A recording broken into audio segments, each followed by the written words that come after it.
కొంతమంది. కాదు బాబయ్యే ఏమైనా అన్నాడేమో ఆ సుబ్బయ్యర్ గారని చెప్పి కొంతమంది అన్నారు. పినతల్లి ఏమైనా అందా అని కొంతమంది అన్నారు. ఎవరికి వచ్చిన మాట ఎవరికి వచ్చిన ఊహ వాళ్ళు చెప్తూ వచ్చారు. చివరికి ఎవరో ఒక వార్త ప్రచారం చేశారు.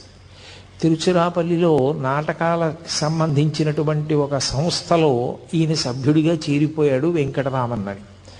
వెంటనే పాపం తల్లికి ఆర్తి ఉంటుంది కదూ, అందుకని ఆవిడ ఆ పినతండ్రిని వెళ్ళమని అడిగింది. అప్పటికే సుబ్బయ్యర్ గారి శరీరం విడిచిపెట్టేశారు.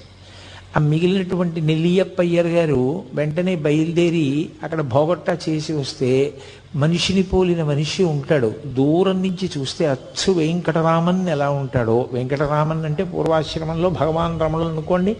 నిజానికి ఆయన శాస్త్రీయ సన్యాసము అని ఏమీ స్వీకరించలేదు. అరుణాచలానికి 24 కిలోమీటర్ల పరిధిలో దీక్షానియములేమీ లేవు కనుక ఆయన ఎలా